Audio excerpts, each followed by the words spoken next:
Dueño del micrófono y de la exposición. Gracias. Muchas gracias y gracias a todos ustedes por estar aquí. Muchas gracias y muy interesante las presentaciones que tuve la oportunidad de escuchar de Al y de Lucas, el gran experto en los temas desde la perspectiva de los archivos históricos de Saltillo. Yo quisiera cambiar un poco el enfoque, empezando desde aquí, desde la Ciudad de México y desde antes, porque esa obsesión de los españoles con la pureza de sangre quizás venga en gran parte porque España es uno de los territorios que más conquistas sufrió de visigodos, de griegos, de romanos y desde luego de los árabes que estuvieron dominando 800 años la península ibérica. Iberia es una palabra griega, Hispania es una palabra romana. Y ahí la gente tenía que crearse un prestigio yendo a la frontera. Para nosotros la frontera es el camino real. Para los españoles cristianos, casi todos concentrados en el noreste de España, era ir a las tierras que estaban dominadas por los árabes y que tuvo el apoyo de los papas para convertir esa guerra en una verdadera cruzada que culmina en 1492 con la toma de Granada y la reconquista. Pero sí es muy difícil decir que es España. En algún momento el mismo Portugal, con los duques de Braganza, era parte del mismo reino. Es también muy importante diferenciarlo de lo que es ser mexicano. Mexicano es una amalgama de identidades, ser español también, ser norteamericano quizás todavía más. Hay algunos autores que dicen que Estados Unidos no es un país, sino 11 países con religiones, focos y perspectivas muy claras y muy distintas. Por ejemplo, los puritanos que llegan por donde yo vivo ahora, a Massachusetts, que son sumamente austeros en sus creencias, que salen ahí de Inglaterra precisamente porque eran perseguidos por lo que pensaban, obviamente ven como algo prohibido el lujo o el comercio. Sin embargo, los judíos que llegan junto con holandeses a lo que era la Nueva Ámsterdam, lo que ahora es Nueva York, eran muy buenos para los negocios, lo siguen siendo y son los que van a crear otro tipo de país.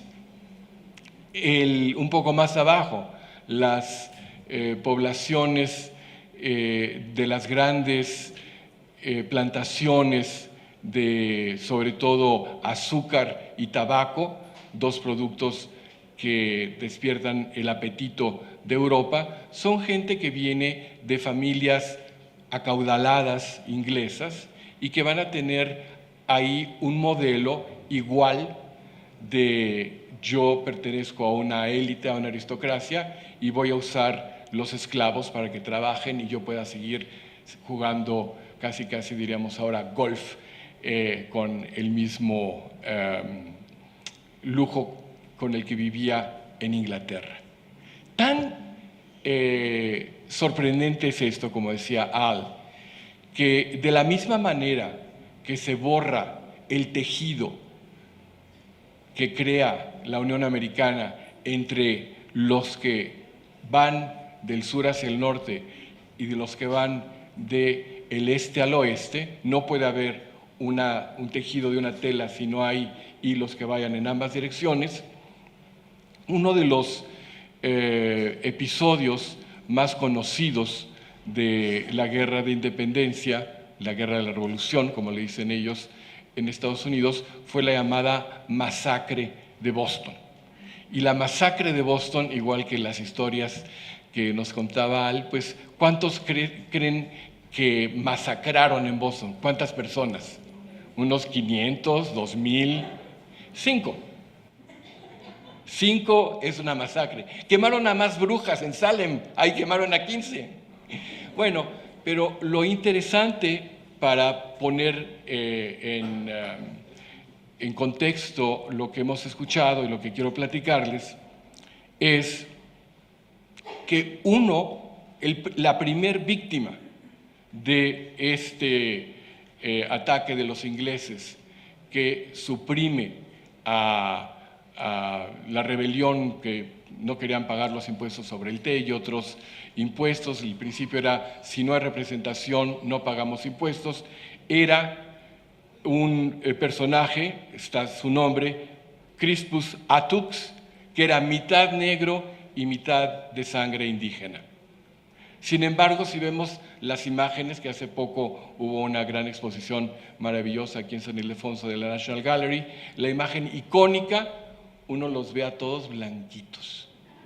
Ese blanqueamiento falso de la historia de Estados Unidos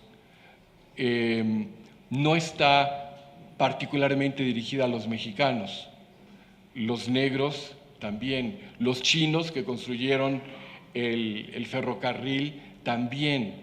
Y obviamente en los tiempos que estamos viviendo ahora, esta es una verdadera epidemia de negar la riqueza de un país de migrantes.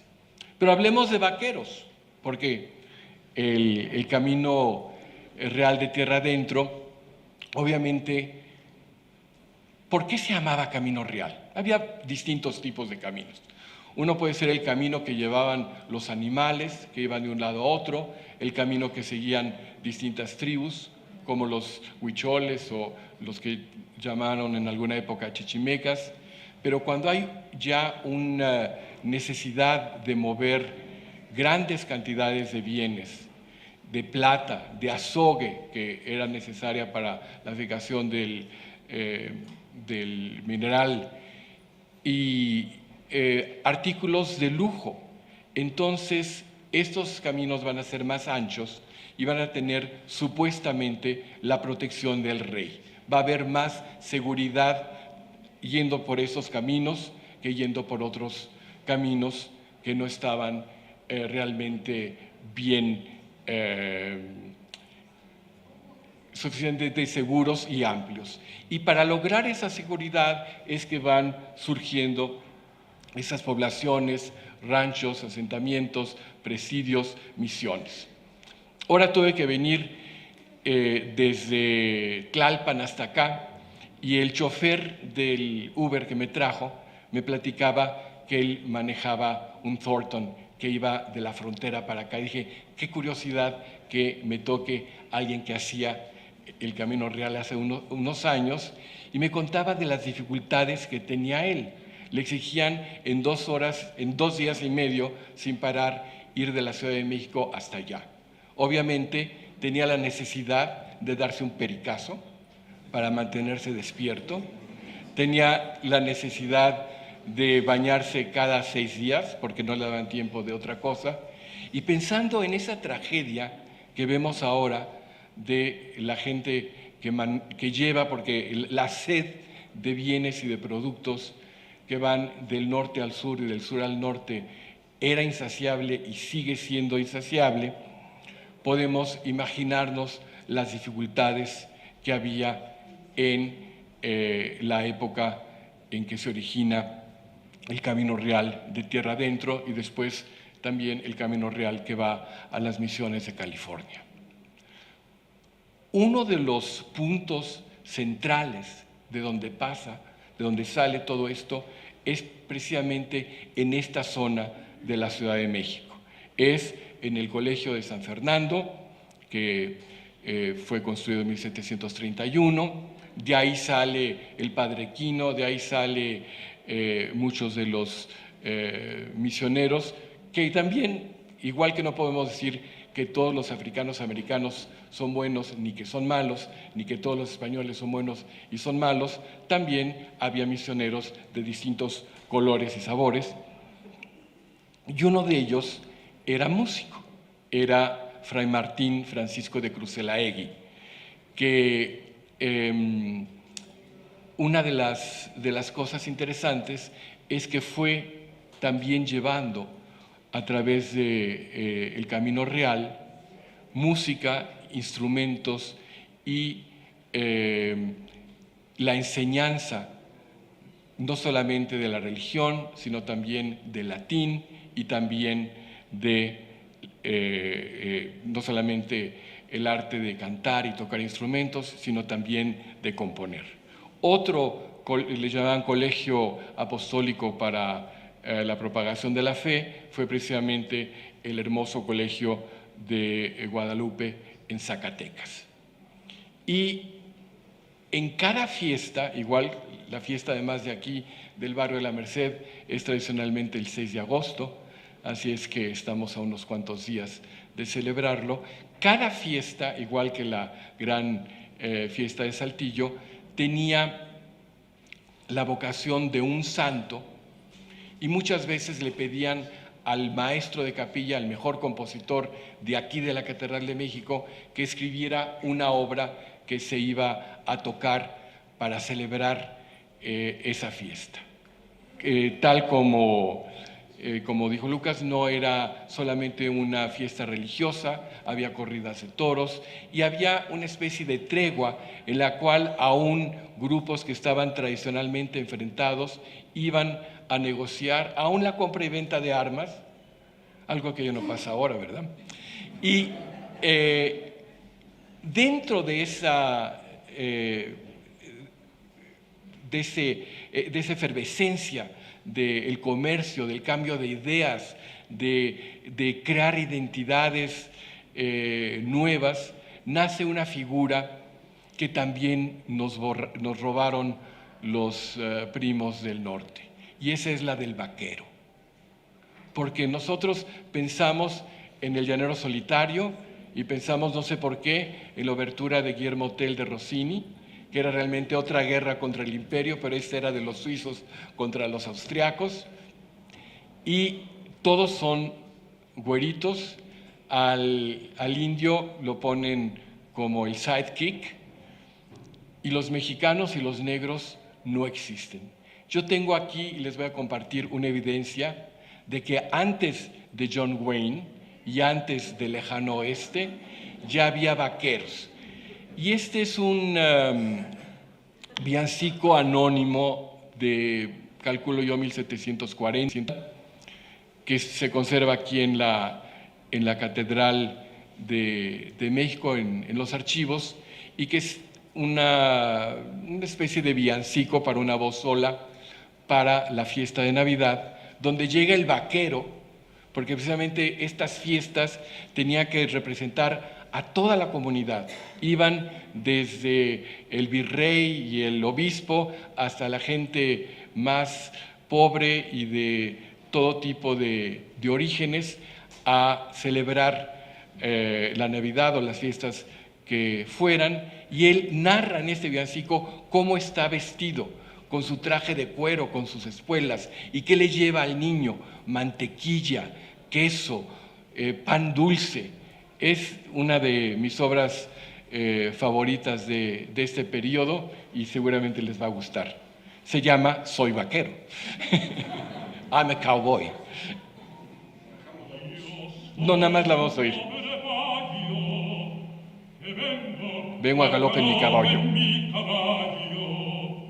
Para mirar y ver con mis dos ojos las glorias que el portal nos da manojos.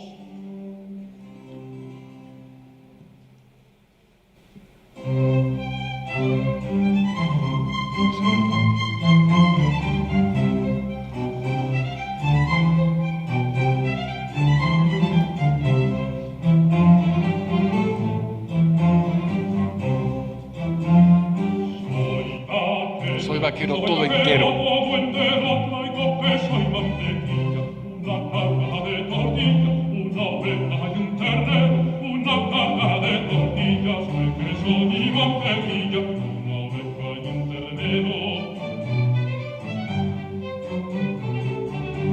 Soy vaquero todo entero, traigo queso y mantequilla, una caja de tortillas, una oveja y un ternero. También traigo mi dinero, mi pistola y mi escopeta, mi bastón y mi muleta, mi capote y mi sombrero, mis aretes y manillas, con canasta y sopapillas, una oveja y un ternero, una oveja y un ternero.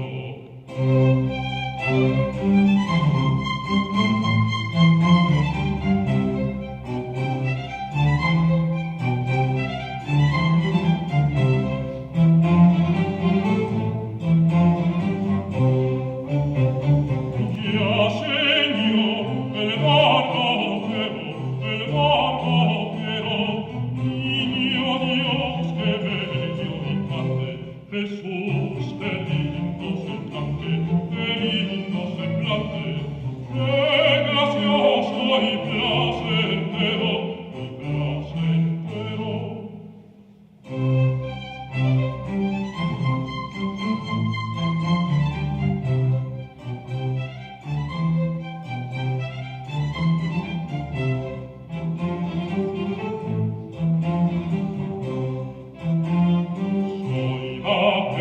Soy vaquero todo entero, traigo queso y mantequilla, una caja de tortilla, una oveja y un ternero, una caja de tortilla, de queso y mantequilla, una oveja y un ternero.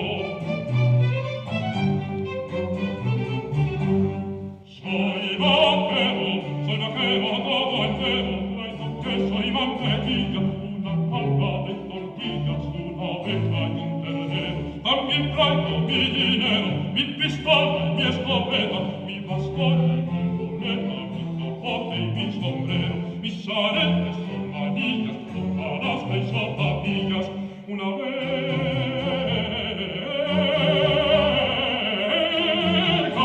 una oveja y un ternero.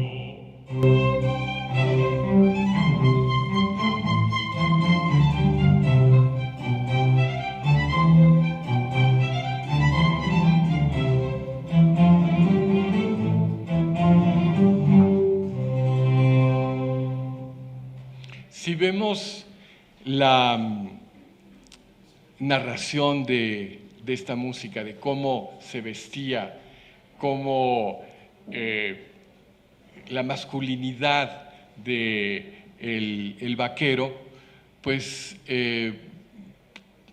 podemos estar muy orgullosos de esa presencia del mexicano, precisamente siguiendo la tradición ibérica de ir a la frontera y de enfrentar cuestiones muy difíciles.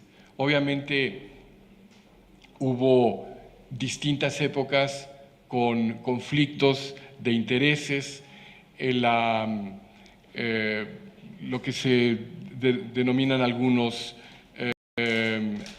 autores como Philip Powell, la guerra de los chichimecas, tuvo épocas en las que se logró una paz, en la que se logró pagar esta paz dando ciertas canonjías y también distintos intereses por parte de los religiosos. Obviamente fueron primero y en gran importancia los franciscanos los que hicieron esta construcción, seguidos de los agustinos a partir de 1676, más adelante los dominicos en 1604, pero aún entre ellos hubo conflicto porque ya hartos de no poder convertir y no poder asimilar, que es lo que nos estaba platicando al principio en su charla. Esta población decidieron apoyar una guerra de sangre y fuego. Y los dominicos, en cambio, se opusieron a estas políticas y enviaron cartas al virrey y al rey de España aclarando que se trataba de una guerra totalmente injusta e insostenible. Pero esos distintos momentos también tuvieron una repercusión, obviamente, en el campo de las artes, en el tipo de construcción que se hacía, de adobe muy sencillo, o bien construcciones ya donde van a seguir los tratados de grandes arquitectos que estuvieron trabajando en la Nueva España y que hicieron verdaderos libros de arquitectura que fueron replicándose en los lugares donde había los recursos para hacer esto. Uno de los grandes maestros de la arquitectura fue Fray Andrés de San Miguel, y ahí ya vemos cómo otras órdenes que vinieron después, como los carmelitas y los mercedarios, iban a tener suficientes recursos para poder tener templos y claustros y monasterios muy diferentes, y desde luego los jesuitas iban a poner un énfasis en la educación superior y en no solamente catequizar a las poblaciones indígenas y atender a los rancheros y vaqueros que estaban poblando esas vastas extensiones, sino también de llevar a una educación superior donde la música va a tener un nivel tan alto que los grandes maestros de la Catedral de México, y en aquella época, gracias precisamente a la producción de plata que venía del Camino de la Plata, el Camino Real de Tierra Adentro, como también se lo conoce, lo que se le pagaba a un músico en la Ciudad de México era igual o más de lo que ganaba un músico en la corte de Madrid. Entonces, los mejores instrumentistas, muchos de ellos, porque el Imperio Español también incluía en aquella época el Reino de Nápoles, venían contratados a trabajar en la catedral. Alguno de ellos, como Ignacio Jerusalén, primero fue contratado para ser violinista del Teatro de la Ópera, que el Teatro de la Ópera, el Teatro del Coliseo en México en aquella época, era un monopolio del teatro, y teatro musical, teatro con ópera o zarzuela. Estoy hablando de principios del siglo XVIII. Todo el dinero que se recuperaba de esas funciones de teatro iban para el mantenimiento de hospitales. Es también la época de los juaninos y de otras órdenes religiosas muy comprometidas con su comunidad. Entonces, algunas de estas misiones del norte, y los estudios más que nada se han hecho en las misiones que están en la Alta California, nos han revelado que hay partituras de los maestros de la Catedral de México, que no son fáciles de tocar, de cantar, y que eso nos subraya que había músicos locales que tenían la educación, el talento y el gusto para, obviamente, darle mayor lucidez a su fiesta, y le pedían al mejor compositor de las Américas, que llevara música para engalanar estas festividades. Nada más para recordar un poquito las fechas. Santa Fe de Nuevo México, aunque primero llega Fray Marcos de Niza en 1539, ya se establece en 1598, se vuelve una villa en 1610, el Mayflower, el famoso barco donde llegan los puritanos a Nueva Inglaterra, a Plymouth, primero a Provincetown, donde estuve la semana pasada, un lugar muy bonito, ya no hay puritanos ahí, y después en Plymouth fue en 1620. O sea que nos habla de un calendario que también, digamos, la historia oficial y la historia política de un gran sector no toma muy en cuenta. Quiero que oigan nada más una obra de este compositor Ignacio Jerusalem y Estela, que también esta música, algo invisible, recorrió el camino real para llegar a los oídos de los mexicanos de por allá.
Bueno, no sonaba mal, ¿verdad?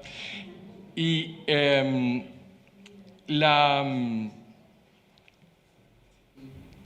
la música, igual que la comida, igual que la arquitectura, igual que el olor de la tierra, que los vegetales, son lo que forma nuestra identidad. Las naciones son un figmento de nuestra imaginación y las fronteras de las naciones cambian. Vermont, por ejemplo, no estaba seguro si quería ser parte de Estados Unidos o de Canadá. Chiapas fue parte de Guatemala. Las fronteras de México han cambiado y seguramente van a volver a cambiar. Una cosa es ser patriota y otra cosa es ser nacionalista. La nación es algo que les interesa mucho a los políticos. La patria es el sabor del mole de mi tía, de los tamales de la vecina, de lo que yo mamé como niño, de las calles que recorrí y de las calles que recorrimos todos nosotros. Y la gente que tuvo que ir a través de caminos difíciles, a través de tiempos inciertos para extender y enriquecer esa identidad, son verdaderos patriotas.